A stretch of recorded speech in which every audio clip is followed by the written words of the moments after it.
All of us received a proposal to make a journey. This journey that each of us is invited to is the most challenging journey of our lives. It is the longest journey of our lives. Sometimes I think it lasts almost our entire life, despite being only 45 centimeters long. It's a very short distance that we have to walk, but 45 centimeters that are long for us to cross. The distance that exists from the head to the heart is so different, it is so far from us. When we understand, when I know that God is the Lord of the universe, there is no discussion. The difficulty is understanding that He is the Lord of my life. That distance is kilometers long. What is this? Who is in charge of me? Or is He Lord of some things and not of others? How difficult it is for me to understand. It's not difficult that He created all the stars, everything that exists in the world He created. The real difficulty is for me to understand that I am a daughter, that I am a son.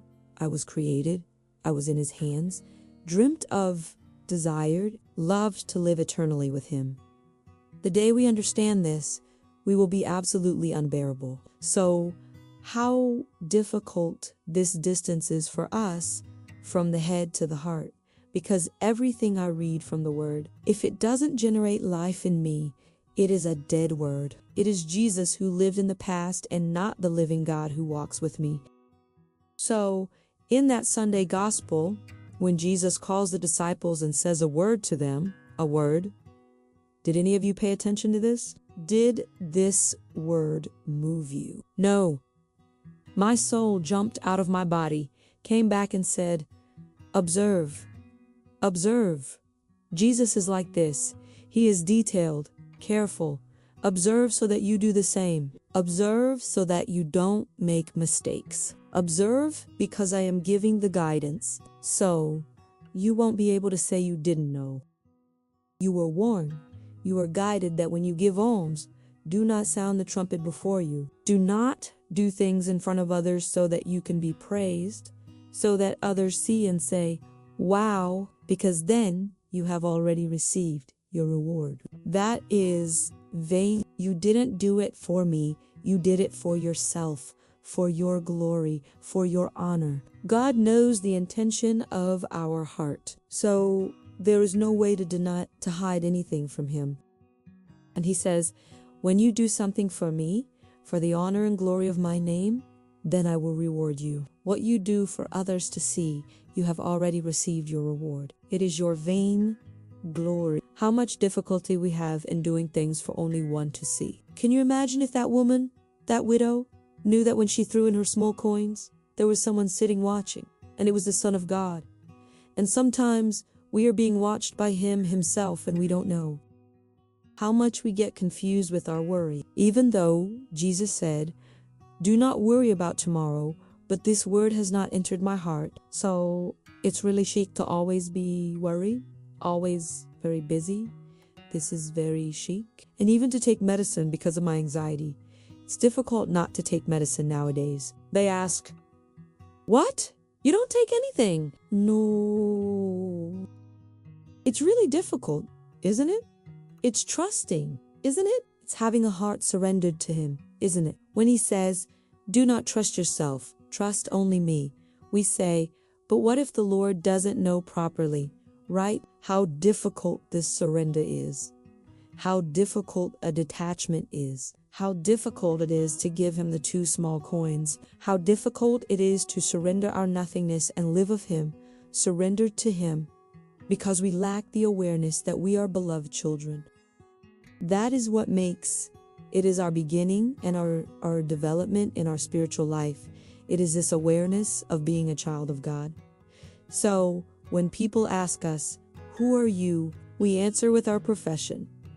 That is not what was asked. I am a child of God, a beloved daughter, and in the profession He allowed me to live, I need to reveal my filiation. Do you see how distant what is here? What I know is from what I live here. This is the great distance. The journey, we will spend our entire lives. It is your process of conversion. I know things, but to live this that I just said, to have a life to understand that our great wealth in life is not in my bank account, is not in the family surname I carry, No, it is not in the power of the company I have, but it is in being loved by God. The day we understand this, what will shake your ground? The world can strike the ground. The storm can arrive. Everything can happen. Everything can happen, and it will happen. But we are founded on the rock, which is Him, and we say, if I have to go through it, I will go through it. Not alone, but with Him. Why am I able to do this? Because of His love. But I cannot live the love here. I have to live the love here in my heart. I have to let go of the ties and only allow myself to live what He dreamt for me. Then we think about all this that we were reading.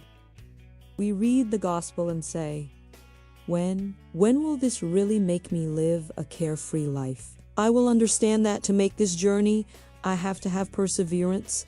I have to have a daily life of prayer.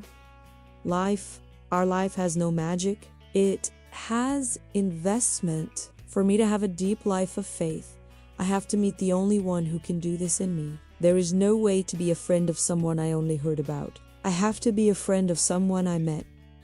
Our spiritual life has to have an encounter. Just as Nicodemus met Jesus, he said, Nicodemus, you must be born again. How much we need to allow this encounter. How much it is necessary to allow God's gaze to reach us, not to hide from God. How much I need to become aware. When I become aware that sin truly offends God, and I make the decision not to sin, to have a correct life before Him. Before Him, men do not need to see. He needs to.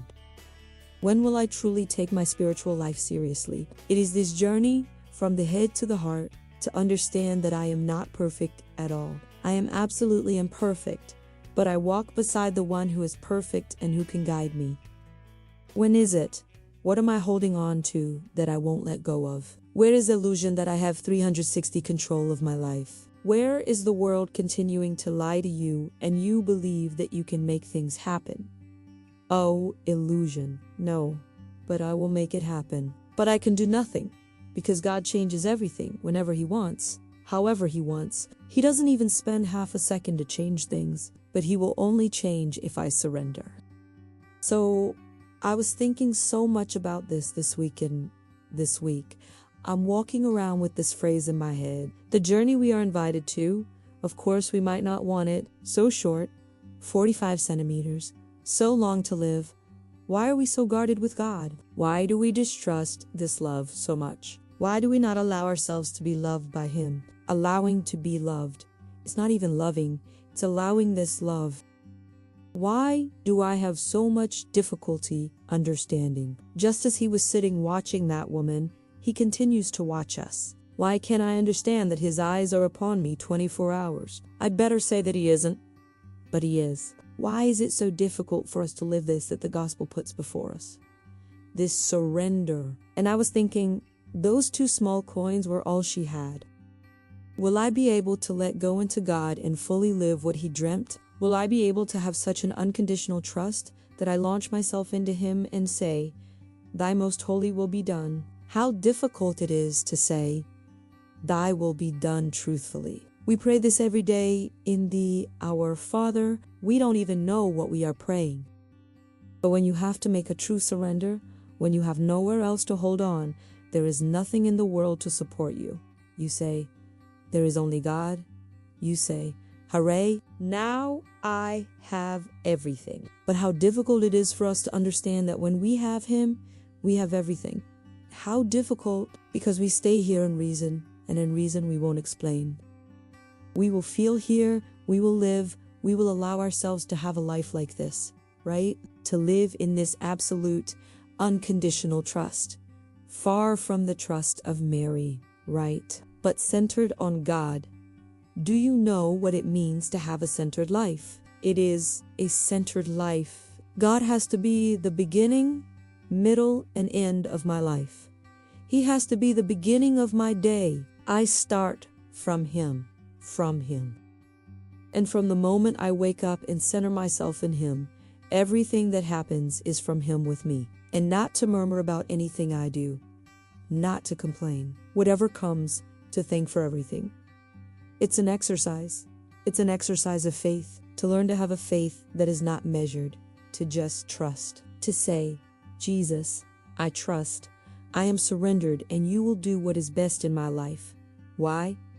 Because I trust so much that you love me. You will not do anything wrong, any wrong choice for me. As long as we don't make this surrender, we will live depending on antidepressants, on anxiety.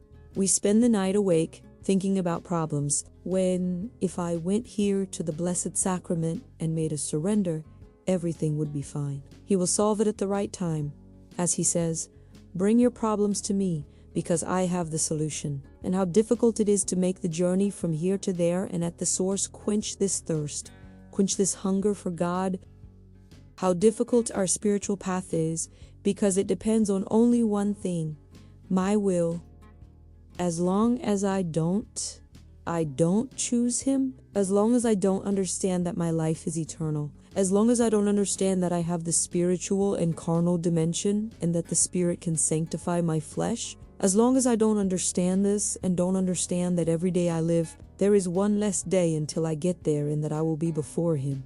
As Job says, my eyes, these eyes, and not another will see him. Can you imagine that? That we will be before him. That is simply spectacular. But I have to prepare for this encounter. 45 centímetros, you will never forget this. So long this journey. Because it depends on a disposition, I need a wall. I truly need to take this seriously. To say, Jesus, I want to make this surrender that this woman made, this widow. I want to detach myself, as he says, as he himself says, right? He himself says of your trifles. He says this, that the things we get crazy about, and he says, give up these trifles. Give up the trifles. Help me, Lord, to have a relationship with the things you gave me as things, and not as those who possess me, but I possess them. Help me to have a freedom before everything you gave me. Help me to let go when necessary, and to be completely surrendered in the loving arms of a Father. Help me to make this long journey, but I want to complete it before arriving there, because I want to live here in this world in your company. I don't want to leave it to live in your company when I'm over there. I want to live in your company when I'm here, because my journey will be so much better. It will be so much smoother, so much sweeter, so much simpler, because everything I will talk to you about, everything I will share, everything I will say, help me, enlighten me, give me the way, show me here. And all day long talking, and all day long he pointing out and guiding us. There is no better friend than him, sweeter, more present, available 24 hours. Today I was talking to him, Jesus, there is no sweeter friend than you. It cannot exist that I can talk. And the other day he was drawing my attention to this, right? Observe from him, right? He says, have patience with the other, even if he is talking a lot of nonsense. Because you too, when you pray, talk a lot of nonsense, and I listen to you. Oh, he says, that's right. Let's have patience with one another, because I talk so much nonsense and the Lord doesn't lose patience. It's like this, because he is real, he is alive, he is sweet. And why do we take so long to enter this journey and say, open my heart, Jesus, and be able to live this mystery? Because it is a mystery. I don't explain it. Help me to truly live. Help me to trust. Help me to see beyond what I can see. Help me to understand that in this Eucharist is the body, blood, soul, and divinity of a God. Help me to have the grace to receive the sacraments. Help me to have the discipline of reading, of prayer. Help me to live what you said. When you pray, enter your room, close the door. Help me, truly help me to build my spiritual life in your most holy presence, knowing that we have an encounter. Help me to live this journey. I want to make this journey from the head to my heart. I'm not here to understand you. Who am I to explain God? But I am here to know that I am loved. To understand this, to allow myself to be loved by the Lord, and to let myself live in this love. If I am loved, I am cared for. So, what do I have to be afraid of? of absolutely nothing. But this path is not a simple path. It is a path that needs the grace of God. You are afraid to surrender, perhaps because you have suffered so much disappointment in love that you think God's love is the same, and that we will be betrayed, abandoned, exchanged. God's love has nothing to do with human love. It is a love that will never disappoint us, will never betray us, will never exchange us, but will love us despite our misery. He loves us despite the world loves us if we are good. God loves us despite that He wants to transform us. He can do all this. Everything happened in Our Lady because she believed. That's what Elizabeth said to her.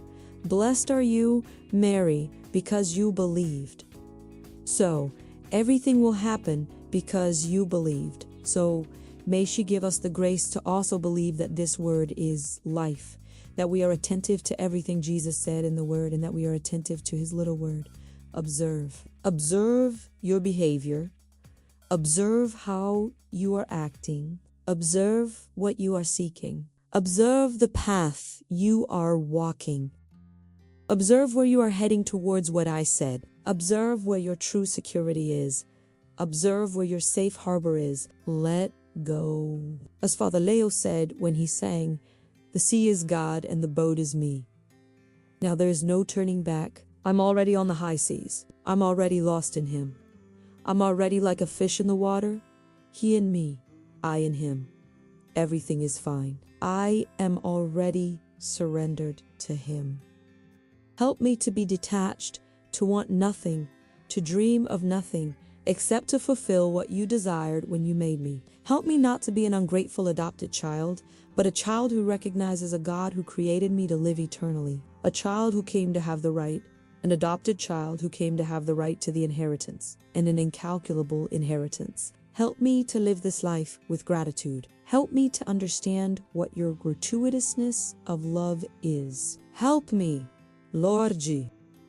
Help me to look at my brother and to smile at him as if I were smiling at you, that you are there in that mystery that I do not understand. Help me not to hesitate in serving my brother, because I know it is you, yourself, I serve when I serve someone. Help me to be quick to serve the other for your sake. Help me to be better every day. Help me that tomorrow, Lord, I will be much better than I am today. Help me. It is by your grace. I want to be better in your eyes. The world does not need to see anything different. It is you who must look at me and say, "It is my daughter. It is my son who accepted the simple journey of 45 centimeters. It is the longest journey of our lives.